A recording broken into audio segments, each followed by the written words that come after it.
Hello and welcome to the Combined Joint Task Force's DCS Refresher Course video series. This lesson will cover the OH-58D Kiowa Warrior and is intended to assist you in getting back up to speed if you haven't flown for a while. As with all my lessons, this will not be an in-depth tutorial, but rather a fairly fast-paced review of the systems and procedures covered. Feel free to skip around using the timestamps in the description if you're here for one topic in particular.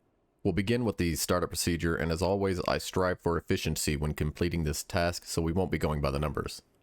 On a side note, I do have the start switch and acknowledge recall switch bound to my HOTAS, so you won't see me press them, but anytime an audio warning sounds, I'll use the acknowledge to silence it, and I'll point out the use of the start switch. They can be found in the controls under start switch and recall and acknowledge. Also, if you do not activate the start switch within 60 seconds of moving the throttle from off to idle, the engine will not start. Here is the procedure to reset it.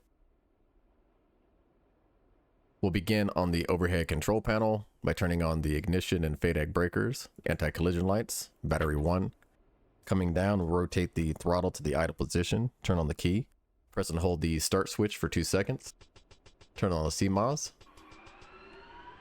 the IFF, the radar warning and detector, the L2 mum, and the particle separator.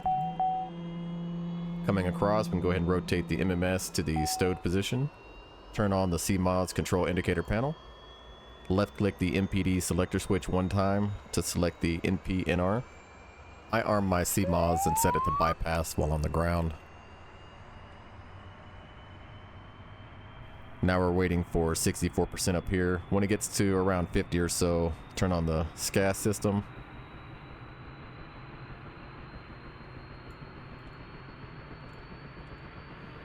When it gets to 64, I'll start rotating my throttle up to max.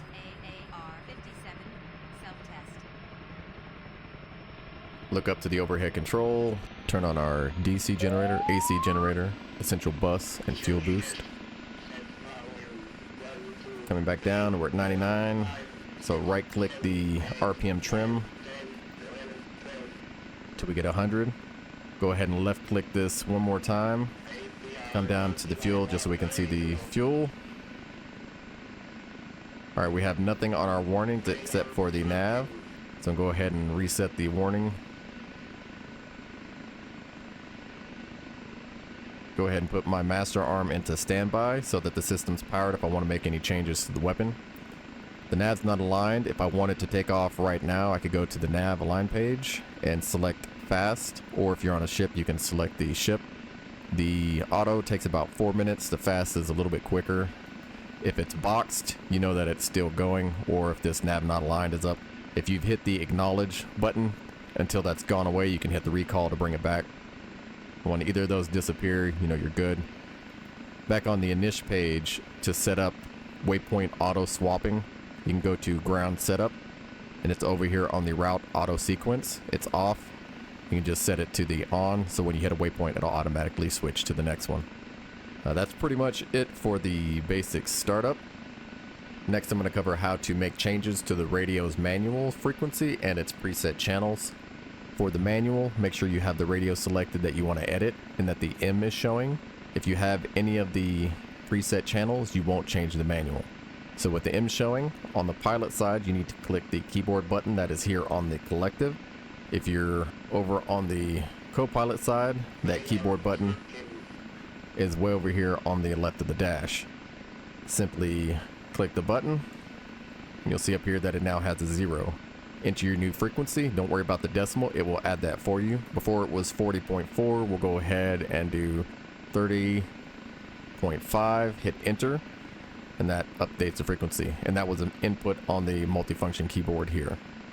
In order to make changes to the preset channels, you'll need to either hit the comm bezel here on either side, or if you're on the pilot side, you can hit the display switch to the right, and it will bring up the comms page for you. Coming down here on the left-hand side, we have our 4 radios, so you can choose which one you want to edit a station.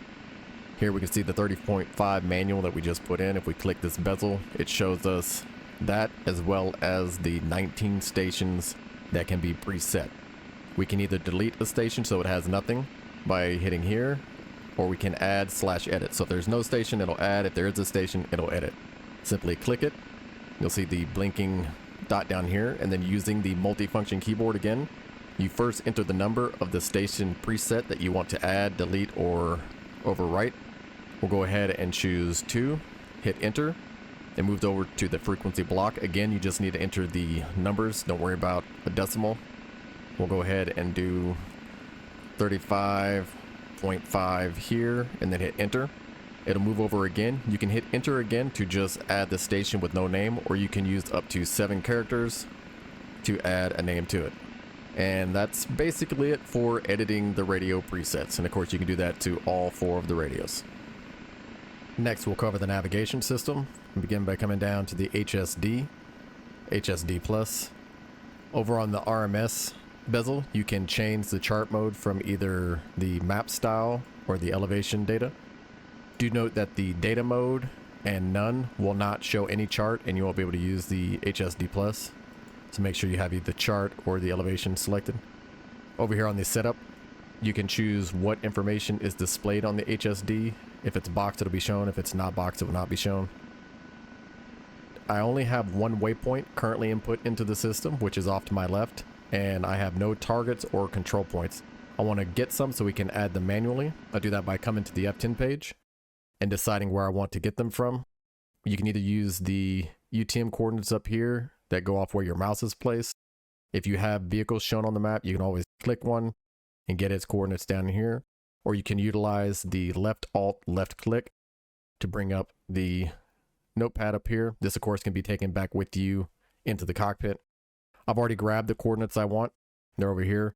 I'm going to place 1 waypoint here, which will be my waypoint 2. I'm going to put a target point right here on these enemy vehicles. And then I've got 4 control points that I'm going to place that are going to form a box around this target area. All right, now that we have our coordinates, we can discuss the methods of creating and storing points. The main method is going to be manually creating them using the nav setup page, which is what we're about to cover. But you can also receive and store points via the message system, where other Kiowas will send them to you using the hog menu, which I'll cover later. You can also create target points using the mass mounted sight, which we'll cover in that section. And you can create target points at any time directly under your current position using a short press of the bob up button or the nav update button over here. You can hit reject to cancel, or the store bezel will store it under the target point shown here, which will be the highest unused one in an ascending order. So we just created a 99 Tango directly under us. We can now go to the nav setup page. L1 through 3 over here is going to be how you edit and create routes. You can create new waypoints, see the waypoint list, create battlefield graphics, see the control point list, create new targets, and see the target list. If you're on a route and it's like 1, 2, 3, 4, 5, 6, and you get to 6 and you want to fly that route in reverse, you just simply need to hit this and it will flip it in reverse. If you want to delete a point of any type, you simply need to go to that point types list. So if you want to delete a waypoint, you go to waypoint. In this case, we're going to go to target. And on here, you will see pages of all available points of that type. We just created one that is 99. We're on page 1 through 10, so we'd have to hit the previous to go to 91 through 99. Here we can see that point we just created. To delete it, we simply need to hit the R1 for delete. Using the multi-function keyboard, type in the name of the point, which in this case is 99 Tango. Hit enter, and it's gone. We can jump back out to the HSD and see that it has been in fact removed. To create a point, you simply need to go to that point's creation deal. Again, for the CP, you need to go into the list first. Once you come in to create one manually, it will populate the first unused point of that type in an ascending order. Since we have 1 waypoint already, it's defaulted to 2 whiskey. You can change that if you want to. And if you do, you need to go by this format here for waypoints, control points, target points. But I'm going to go ahead and leave it 2 whiskey just as default. Coming down to position, it'll autofill the first 3 elements. If you need to change them, just hit the left arrow on the multifunction keyboard to backspace. In this case, they're fine for me, so I'm going to go ahead and just add in the Bravo Alpha 66531767. Enter. It'll jump you down to the elevation and auto-fill it for the ground level at that location. If you want it above ground, you can change it. If not, just hit enter. And then the point is ready to be stored. Once you hit store, it'll jump up to the next available point of that type, in this case 3 whiskey, And from there, if I wanted to add a new one, I'd simply need to hit the position, backspace, add it. But I'm fine here. I'm going to go ahead and come back out to the HSD, nav setup, and then new target, so I can create my target point. Again, it starts at the lowest unused, which in this case is 1 Tango. I could change it if I wanted to. I'm going to go ahead and move to position, hit the left arrow on the multifunction keyboard to backspace, enter my new coordinates. Also, remember the coordinates need to be put in an 8-digit format, not the 10-digit that is on the F10 map. So just drop that last 5th digit of both groups of numbers. Hit enter. We'll leave the elevation at 75. Coming over here, the pre-point. This could be used on all 3 types of points: waypoints, control points, and target points. If you wanted to add them to your pre-point list on the MMS, I'm gonna go ahead and box this and then hit store. So this will create the target point and add it to the pre-point so I can slave the MMS to it later. All right, coming out of here, I'm going to go to back to nav setup, go to my CP list, create new CP, and I'm going to create all those control points, and then I'll be back with you in a minute.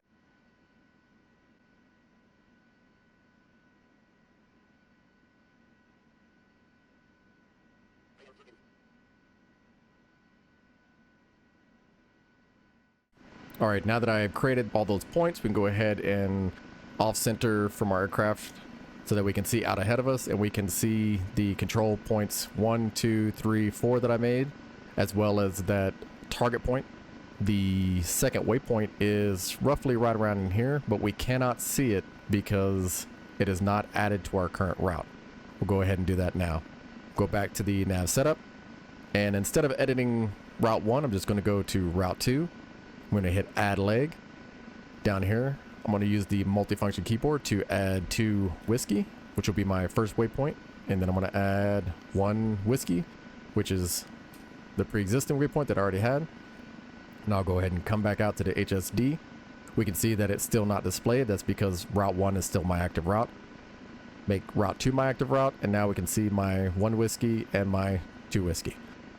Alrighty, coming back into the nav setup. Looking at the routes, you can change the route name, change legs, insert legs, delete legs, all that stuff in here as well. Also wanted to cover creating battlefield graphics. You can have up to 10 graphics at a time. You can do lines, which is just connecting 2 points. It could be any type of points, or you can do areas. The areas would be connecting multiple points to create a shape. I won't cover lines. I'll go ahead and cover the areas though. So first, when you hit it, it's going to ask you what place you want to save it as. Use the multifunction keyboard. So I'll go ahead and hit the left arrow to backspace, and I'll hit 5, enter, and now it's going to ask you what you want to have put in there. So go to add leg, and I'm going to do the control points. So I'm going to do 1, 2, and as I connect them, you'll see they add lines. 3. There, it's made a triangle. If I add the 4th one, it will add a box. You can also name the area. So go ahead and do range. And you can change the leg, insert leg, delete legs, all that stuff. Coming back out, we'll see that on 5, I now have range, and it's an area. If you want to delete any ranges or areas and lines that you created, you can do it over here by deleting all lines, deleting all areas, or deleting a line or area. This one, it's going to ask you to put in the number. So if I put 5, enter, it would delete my area that I just created. Coming back out to the HSD, we can see I now have a boxed in area that says range. That's the name of it. Now, if we wanted to declutter this a little bit, I could go up to my RMS, hit it, go to setup. These control points, I could unselect those and come back to my HSD. Now I don't have the control point markers, I just have my boxed in range area. Alright, that covers the basics of creating and deleting points. To edit a point, you simply need to go to the point type create menu, and instead of letting it choose a non-existent point under the point name, just enter an existing one and it will allow you to change it. Alright, next I'd like to discuss the data transfer system, which is basically a data cartridge that you can save and load in the same mission or even between missions as they're saved in a DCS OH-58 Delta folder in your Save Games folder. To do that, you simply come to the INIT page, select Data Loader. It will want you to put in a password. The password by default is 58D, When you enter, you'll have access to this data transfer page. On the right, R1 through 3 are the 3 save locations, so you can have up to 3 missions saved at a time. On the left, L1 through 3 is how you load any missions you have saved. I currently only have 1 mission saved. I want to save the information that we just put in, so I'll go ahead and choose location 3. Now I get to choose what information is saved. I don't care about my laser code or weapon data because we didn't change anything, but I want to save the waypoints, the comms that we did, and our initial position. Down here under the ME, if you press, you can actually change the name of the save. We'll go ahead and just do test. Hit enter. You can now see the name up here as test, and then once you have what you want selected, just hit store. It'll say storing. Once that's gone, you can go back to the data loader. And here we can now see that we have a new mission to save on slot 3 that is named test. Alright, coming back out to the HSD. Do note that it'll save your points and stuff, but it won't save like the battlefield graphics. So to show this, I'm going to go ahead and restart this mission and come back before I put in any of these points. Alright, I'm back loaded up, and as we can see, I'm on active route 1 with just my 1 waypoint. Selecting waypoint 2, you can see that I have nothing set up on route 2. If I uncenter the map, we can see the target range out there. We have no control points, no target point, and no waypoint 2. Gonna come back to the INIT page, data loader, re-input my password of 58 Delta, go to my test mission and load it. It lets me choose what I want to load. I'll go ahead and load all. Waiting for the loading to go away. Once that's done, and go back to the data loader transfer, and then go back to HSD. Now we can see that we have our 4 control points and our target point. We can't see our waypoint because we still have route 1 active. If we select route 2, we can see that everything is back, minus the lines that we created in the area, and it did not save the setting of having the control points being hidden. But it will save you tons of time re-inputting all your points if you're going on a lengthy mission or have a bunch if you get shot down. So just be sure to make use of that. Alright, now that we've discussed how to create the different type of points and how to set up waypoints on an active route, I wanted to discuss the direct point. This can be used to give yourself any one of the points, waypoint, control point, or target point, as your direct fly to point, which will give you your bearing and range. To do that, all you have to do is simply make sure it's up and then put one in. So we could do 2 Charlie, hit enter, it'll fill in the information from our point, and then hit store, and it will give us the direct 2 to fly directly to 2 Charlie. To go back to our active route, simply hit return route. This is also useful if somebody's giving you coordinates and you don't want to take the time to put in a point. You can simply just hit position and put in the coordinates they give you. If they give you lat long instead of UTM, all you have to do is hit over here. This is also the same for creating the points in manual. You can switch between the two. Then once you put it in, just hit store and it will give you that point. Alright, I went ahead and got us in the air. We're down near waypoint 2. I just wanted to cover a few things on the co-pilot side as well as with the MMS. Coming down and having a look under the MFD on this side, if you right click the weapons ASE switch, you can cycle through the weapons pages and the weapons setup page. Just make sure you have power to your systems via the standby or armed on the master switch. That way you can set up the weapons if you have a human flying for you. As well, you can get to the INIT page by left clicking here, just in case you're setting up waypoints and stuff and you want to save through the data loader. Over here, of course, you have your MMS rotary knob to select whether you're in forward or pre-point mode.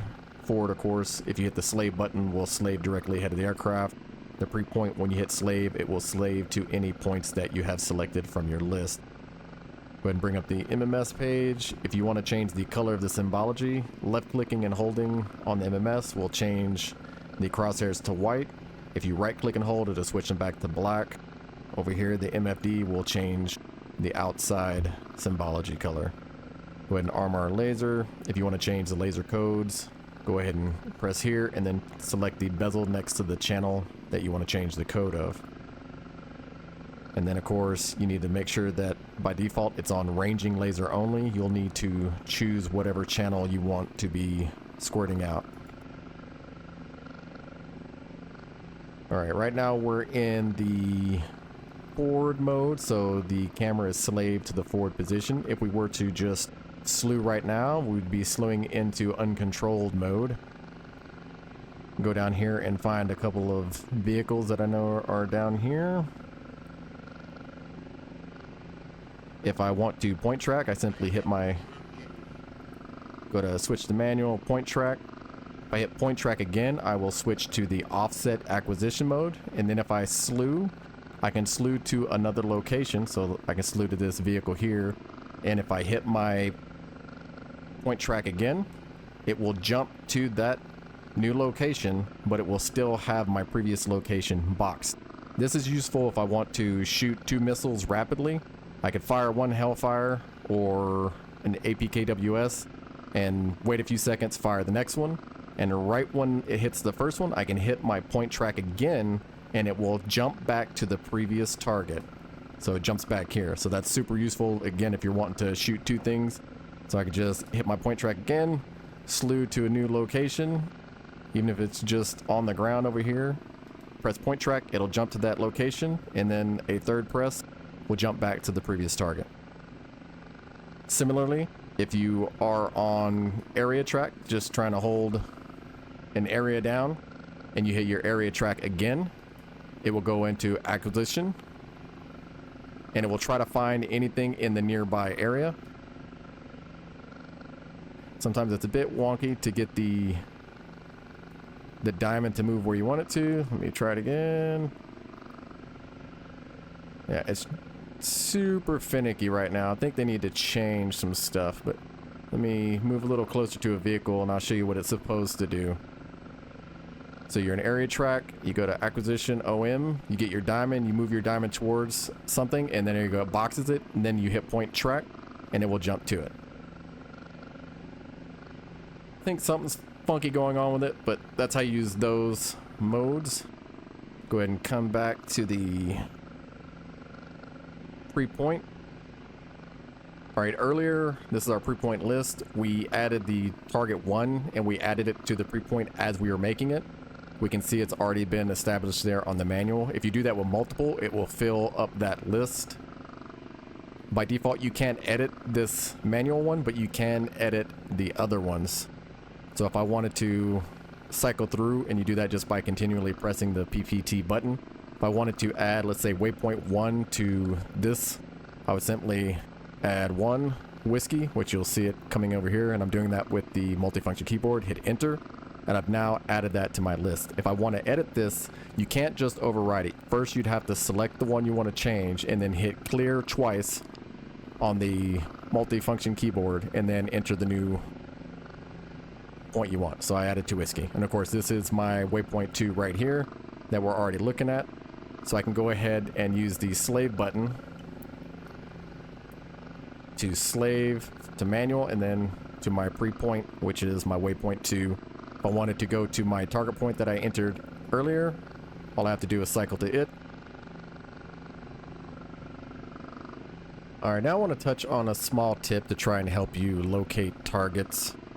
In order to find things with the thermals, a lot of times you're going to have to make heavy use of the gain and level controls over here. So I want to go back to my waypoint 2. It helps to have kind of a point of reference to start from, to dial it in. So right now I've got the TV camera on. I'll go ahead and switch over to white hot, and as you can see, you can barely make these vehicles out, but utilizing the gain and level, go ahead and adjust them, adjusting the level down with the right click, and then darken the gain just a little bit, just get it adjusted to how I want it. There we go. Now that I've adjusted it with a point of reference, I can see that these things are popping. Go ahead and come off of my manual, and like as you see, as you adjust the angle where you're looking at, things change. So you need to try to match what you're seeing here as you move the camera. So as I move up, I can see that the background lightened up. So I want to darken it back down. And that way, as I move my camera around, it's easier to make things pop out and see. So like right here, I can see I got some targets. Go ahead, get near them, switch back to my TV camera just so I can see detail. Come all the way in, and I can see that I got some BTRs out here. Go ahead and point track this one. I also wanted to cover how to create the target points using the MMS, so look at the controls real quick. Make sure you're under Copilot. The controls we're looking for is the target designate locate function button. The field of view wide toggle and narrow toggle are also useful for the hog menu, as well as knowing what your point track is. That's the hog menu select. And then from here, all we have to do is activate that target designate button. You'll see the point track. Make sure that your laser is activated. Hit and hold your laser. Takes a few seconds. And then over here, you'll see we can now save the target as our highest unsaved or reject it. We'll go ahead and save this as target 99. And that's just a quick save, and it is now switched to our manual point here, overriding the one we had before, which was 1 Tango. And if we come off of that, we can move over here, grab this target, go ahead and lase it after we hit our target designate button. This time we'll use the store more function, which will open up the hog menu or the hands-on grip user interface. We can set a name for it here using the multifunction keyboard. We'll go ahead and do 2 Tango, enter. Here we can set the quantity of units that are at that location. We know that there's multiple vehicles here, so we'll go ahead and utilize that hog menu up and down to select 5, and then use the point track, which is the hog select, to select that. We'll go ahead and say that they're a recon unit.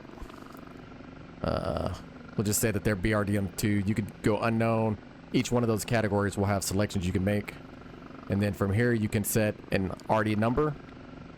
Go ahead and just change this. Go Wolf59, hit enter, and then make sure to store it with that hog menu select. And it has now been stored. It is now our PPT2. It's overwritten there. So we could add all of these here.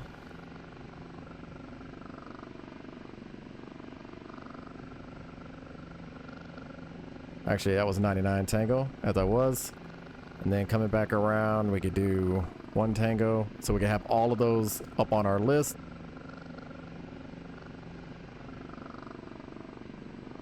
And then all we have to do is cycle through here. We can see all these locations of these targets. In regards to the hog menu, if you have your MMS freeze frame target select hog on off button bound, you can open up the hog menu at any time. I'm not going to get too in depth in this right now. I might touch on it a little more if I can get a wingman to assist me, because this is mainly used for sending and receiving information between other Kiowas.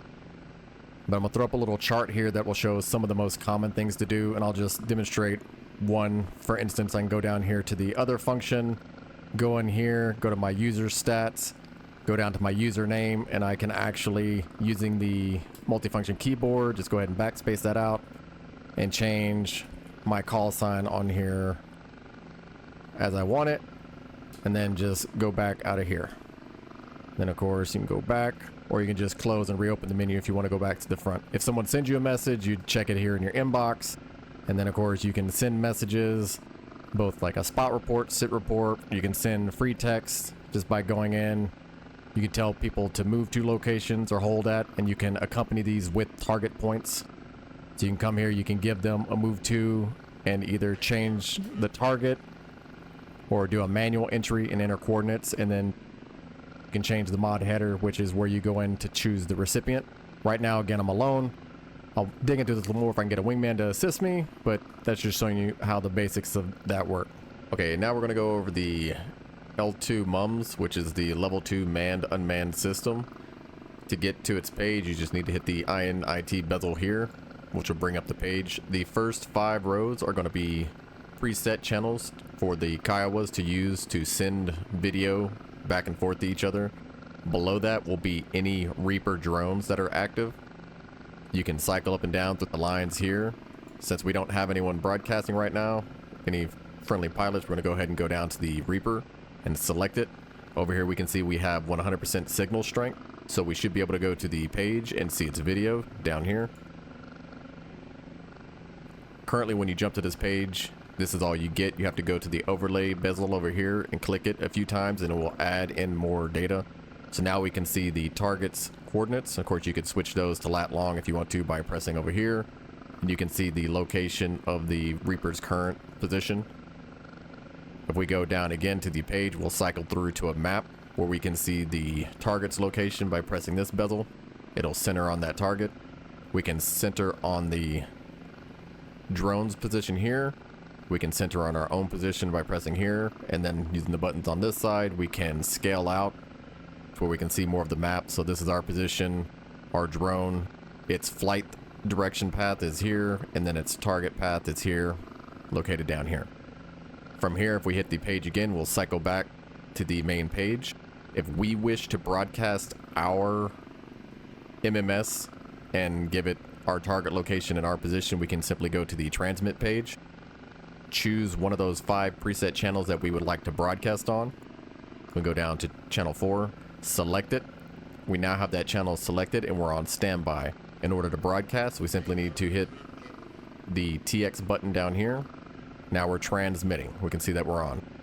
And even if we're watching a drone page, so we can go back here, we can see we're watching the drone. If we wish to stop transmitting, all you need to do is hit that bezel on any of these pages. To come out of this page, we just go back to the INIT bezel, click it, and you drop out. Again, if you're wanting to watch a friendly who's broadcasting, you simply go to their channel that they're broadcasting on, select it. Of course, it's 0% because no one's broadcasting, and then you can go to the page and you would see what they're broadcasting. Alright, we're back over at the airfield so we can discuss weapon setup. As far as the gun is concerned, I only wanted to touch on when you're rearming the gun, or if you're adding one to the aircraft, you need to make sure your master arm is in standby or armed to power the system, and then you'll need to right click and hold to go to recooked on the gun arm switch. That way it will go ahead and recook the weapon. You'll of course hear an audio clanking of the gun recooking, and then it'll be usable after that. Alright, I'm not going to cover the unguided rockets. We're only going to discuss the APKWSs. If you have them loaded on the aircraft and open your kneeboard and go to your weight and balance clearance form, you can see under the remarks the current code for the rockets. It's by default going to be 1688. Below that you can see your key binding to switch the code. You can only change the 2, 3, and 4 digit. On the pilot side we can see the channels, but we can't see the actual code, so we're going to hop over to the 2-seat real fast. Coming down we can press the laser code button, and it will show us our channels and the codes associated with them. We can of course press the bezel next to one and use the multifunction keyboard to change the code, but we're just going to use Bravo here, 1111. Opening the kneeboard and utilizing the key bindings, we can go ahead and switch all the way through and set our code to 1111. Coming back down, we can go to the MMS and we can choose the bezel next to our laser and cycle to Bravo 111. Now we can laze for our own rockets. You can do this from this side by going to the weapon switch and right clicking and coming to the weapon setup page, but we're going to go ahead and do it from the pilot side because it's a bit quieter over there. Coming down to go to that same page, of course you'll use your weapon select switch up. From this page we can see that the rockets are currently set up as just regular dumbfired rockets. We need to change that. We do that by coming over to the contact fused Q distance bezel, pressing it. Now on this we need to enter a S for super quick, enter, and then a Lima for laser. Now we can see down here that our rockets are set up as super quick laser guided. Coming over to this side, we'll need to go to the weapons setup page, rocket type by zone, and on here you can set up the rockets to be any of these types. We're only interested in the APKWSs here that are the number 6. So we'll set our zone Alpha and Bravo to 6. You simply hit it, enter 6, enter, 6, enter. Now coming back, our rockets are set up to be used as laser guided. Alright, next we'll set up our Hellfire missiles. We'll come back to the weapons page. Up here at the top, we can see by default, our primary channel is going to be Alpha with our alternate being Bravo, and it's currently set up for Alpha on one missile and Bravo on the other. This is indicated by the number here. We can switch whichever of these channels is our primary and alternate by simply hitting the toggle missile code button, and it will just fast swap them. If we want to manually change what code these are, we can do that over here on the primary or alternate codes button. So we'll go ahead and do Bravo as our primary. And then on the alternate, you can choose the channel you want, so Alpha through Hotel, or you can actually put in a manual channel here. So we'll go ahead and do 1688, enter. And now we can see that we have applied Bravo as our primary, and our alternate is 1688, which that is what our Alpha channel is set to. But if somebody gives you a code and you're not sure what channel it is, or if it's not set up and you don't want to have to jump over to the co-pilot side to throw it in, if you're just going to be launching these in lock on after launch, then you can just go here, quickly put the code in, and you're good to go. All right, from here we'll go back to the weapons setup page. This is where you choose how many missiles you want to fire on which channel. We're going to go to missile per code. For our primary, we're going to go ahead and set that to 2. We want both of our missiles to fire off of that, and we want 0 on our alternate. Now we can see we got 2 missiles set up on primary, none on the alternate. We'll go ahead and get downrange and go over the employment of the APKWSs and the Hellfires. Alright, I got us back downrange. We're near waypoint 2, and I've relocated those targets we found before. Coming down, I'm going to use my weapon selector to the right to bring up my Hellfires. By default, the delivery method is going to be lock on before launch, which will require you to have a laser in front of you that the seekers can detect, which will be denoted by the solid boxed line. Without that, you won't be able to fire in lock on before launch mode. Then you have lock on after launch direct, low, and high. Note that the low and high just indicate that the missile is going to come off the rails. For the low, jump up and fly to the target, come down. The high will go higher than that. What that means basically for you is in lock on before launch or direct, you can fire depending on your altitude roughly in the 8 to 9 kilometer range. If you're firing in low to high, depending on your altitude, you can actually push that distance back out closer to 12 kilometers. We're going to be launching in lock on before launch today, and then we need to choose a mode. By default, it's going to be in standby, so you can't launch anything. Manual, it will launch the missiles in the primary channel only, irregardless of what you set on the weapon setup page. So we have it set to 2 primary, but if we'd had it 1 primary, 1 alternate, it would still launch them both in the primary. The norm, it would launch based off of what you set up on the weapons setup page. Then of course the ripple mode is to be used with 2 laser designating sources at the same time. So if we were on Alpha and we had a wingman on Bravo, we could set this up for Alpha Bravo, and then the ripple would allow you to fire them in rapid succession. Coming back over, we're going to be going in just normal mode on lock on before launch. I'm going to hop over to the 2-seat. Coming down, you can see I've already located 2 targets. I'm going to go ahead and use the point track offset. Bring it over here to my second vehicle. I can see, hit point track again, jump to it. Actually, I don't like that, it's a little high. So I'm going to redo it. Put the cross a little lower, and yeah, that's right on it. So now I'm going to make sure that my laser is in fact in Bravo, which it is. I'm going to start lasing, which is indicated by the blinking distance to target, and then I just hold my weapons release button, rifle.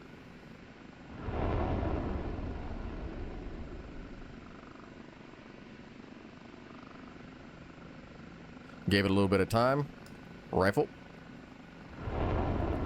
Went ahead and put both missiles away.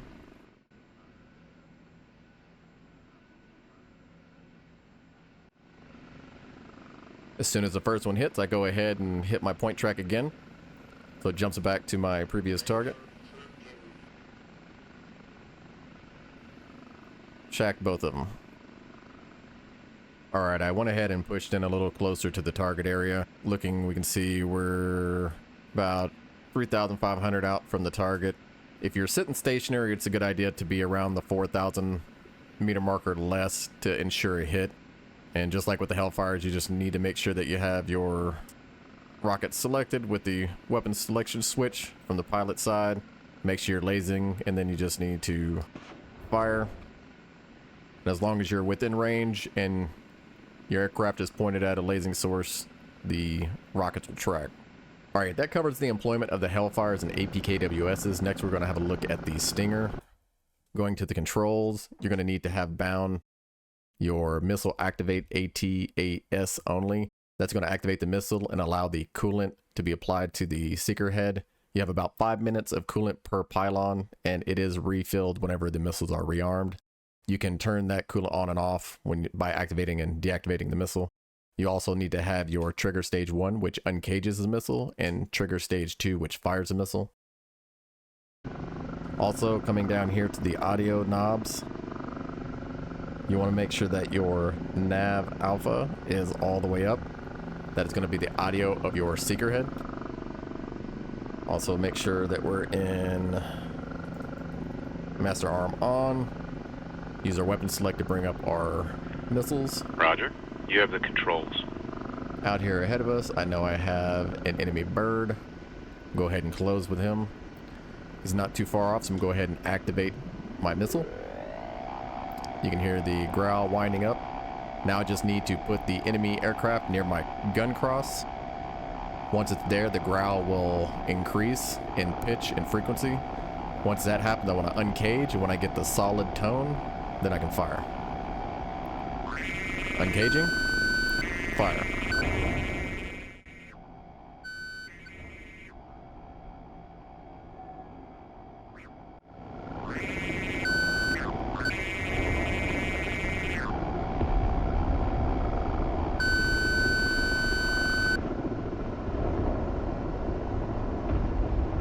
Flash 1. And that's all there is to it. Alright, I'm out here. I got Striker and Lib3r8eR. They're over in another Kiowa. They're going to be assisting me. They've currently got eyes on some BTRs, and they're broadcasting on the L2 mum page. So I'm going to go down here. They're on channel 1, so I'll go ahead and select. And I can see that I have a 100% signal strength. From here I can go to the page, and I can see what they're looking at. Using the overlay, I can get the target's location and their location. Of course, I can see them on the map as well. Coming back from that, they went ahead and passed me their coordinates to that target. You can do it through the hog menu, but currently if you have a target point sent to you and you try to store it from your inbox, it will crash your game, so we're just going to skip that for now. I may revisit it in a future patch if they fix it. So I know that their target is out here. I've already made a target point for myself, and I'm looking in its direction. I've got my laser off. I'll hop over to the pilot seat. Got my Hellfire set up on normal mode. I'm going to launch in lock on after launch low, but if they grab the laser before launching, they'll automatically switch to low al. And just switch to low al. Rifle.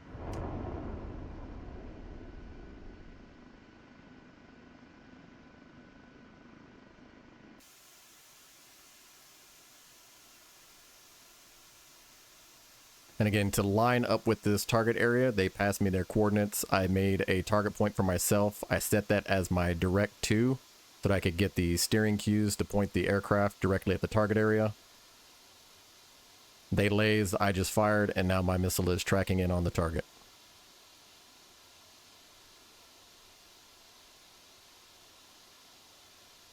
Again, this will be streamlined a little bit once they get the hog menu working correctly to where you can actually just quickly make a target point yourself and send it to someone. But for the moment being, you can either look at the L2 page here to get the target's coordinates that your buddy is lasing, or they can just pass them to you via text or audio.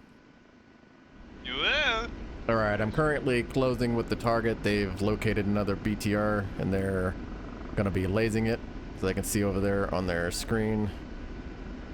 Alright, I'm within range. Go ahead and lase.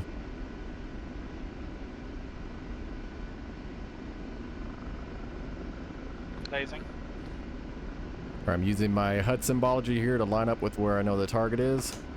Pointing up, just going to put out one APKWS.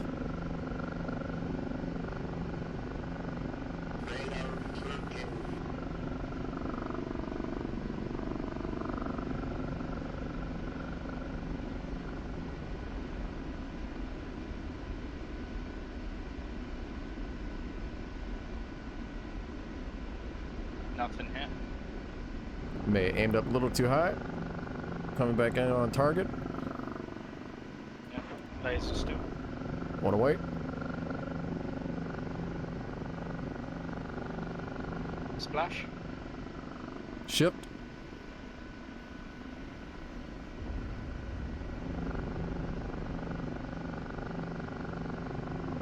Laser.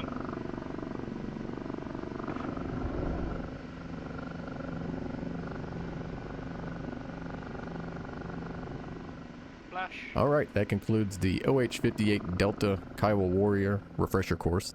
When they get around to fixing the hog menu, or if they add any new systems to the aircraft, or if I happen to have made a mistake or forgot something important in this lesson, I may do a supplemental one to cover it. But outside of that, I think we covered most of the basics, and if you made it this far, I hope that you got some use out of it. And as always, thank you for your time and attention.